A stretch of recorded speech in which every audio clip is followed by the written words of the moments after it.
Howdy folks, Mr. Reed here, and welcome to One More Question. So we're still doing horizontal and vertical stretches and reflections, and today we're going to specifically be doing a graph transformation. So I'm going to be giving us a graph to start out with and an algebraic transformation, and we're going to do a mild version of this, so it's only going to be a single, either horizontal or vertical stretch. And then we'll make the new graph. We'll use some mapping notation in order to do that. So if that's what you're looking for, you're in the right place. Let's get to it. All right, so as you can see beside me, we have a graph f of x, and we have above a transformation that says g of x is equal to f onto 1/3 x.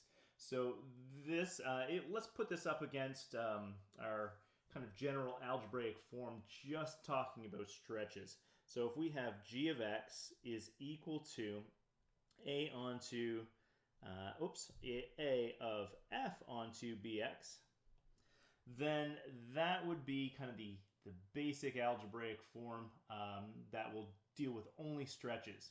So in this particular case, we can see that the a value out front is a 1. There is no stretch that's associated with a. And the b value is a 1/3. Now, if you paid attention to the mild version of this video where we were doing word descriptions of algebraic transformations, specifically with stretches, then we talked a little bit about what the a and the b do.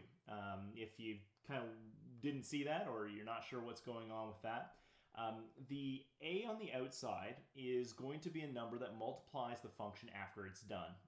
When the function has completed its function stuff, it's going to kick out a y value. So you multiply the y value and it makes a new y value that's just a multiplied factor of the old one. So the a value is going to determine, or the a parameter, is going to determine the vertical stretch, the positioning along for the y value. The b value is going to be dealing with the horizontal part of things.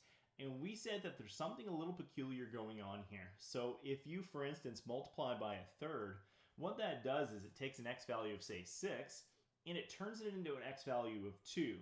So it acts like it's at 2, but it's actually at 6. If you take something that's at 2 and instead move it all the way out to 6, that's stretching it outwards away from the axis. So it kind of does the inverse, or the reciprocal would be the better way of saying that. The reciprocal, or the opposite of what we're expecting here. And so the reason why I use the word reciprocal there, and I actually, inverse was probably appropriate in the way that I was going to say it, but I don't like to use that when I'm talking about a reciprocal, because inverse and reciprocal are definitely different terms, and we don't want to get them confused.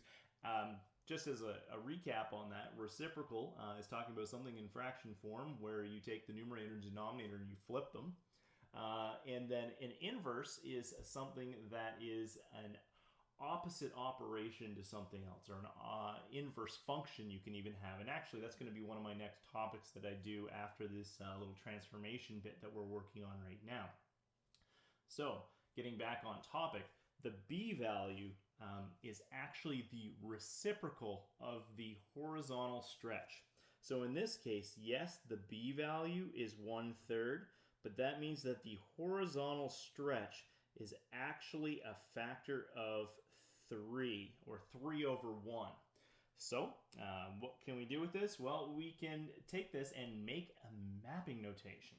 Now, the mapping notation is fairly obvious to write down for this specific question. So if I have, for instance, some x comma y point, what does a horizontal stretch do to it? Well, it changes the x's, but it leaves the y's alone. So it's going to be something comma just y left alone. What's the other part? Well, we just said it's going to stretch it by a factor of 3. So the x's become 3 times larger, which means we're going to get 3x in this particular case. Great, we have a mapping notation. We could now take the 4 important points. I say 4 important points. There's an infinite number of points that we could take along this piecewise function. There are just 4 that I've already on the graph got kind of denoted by putting little points there. There's more than that, but those are the only 4 I'll pay attention to, because with those 4 it's pretty easy to make the graph from there.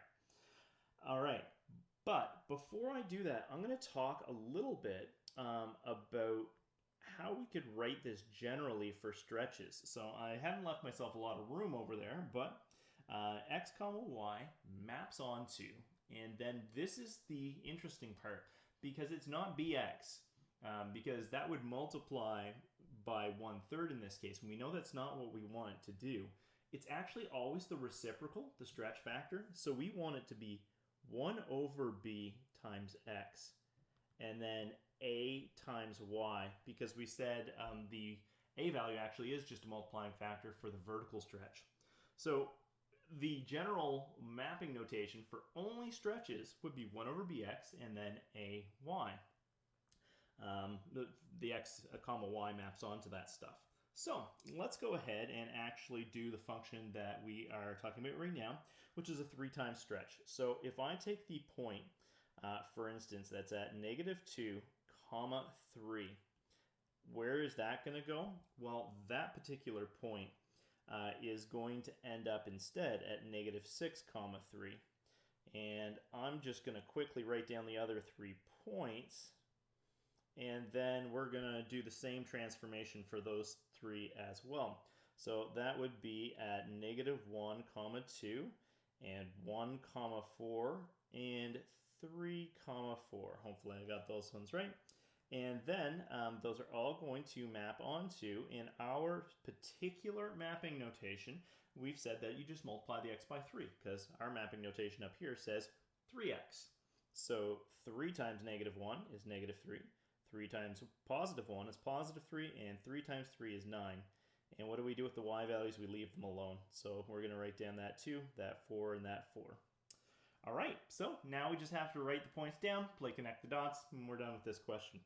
So -2, 3 goes to -6, 3.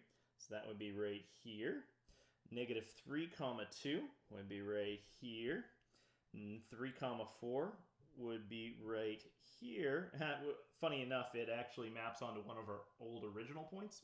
That's not, I mean, there is a reason for that, but there's nothing really underlying importance other than the original function was flat between those two, and it just so happens that the points, the distance away from them, one's a distance of 1 from the y-axis and one's a distance of 3. So if I had made it even a little bit longer, that wouldn't have happened, wouldn't have happened to the point that I labeled. It would have happened instead to one of the other infinite amount of points that are in between those two. All right, and lastly, we have 9, 4. So now we just play connect the dots. I'm not very good at this part, but I'm just going to sketch it really roughly. And so there would be our new function. So this is g of x, and it is a transformation of f of x, where g is equal to f onto 1/3 x. So if you found that helpful, like, subscribe. Hopefully you'll return and let me know if there are some things that I could do to make things better. Get in touch, and take care, folks.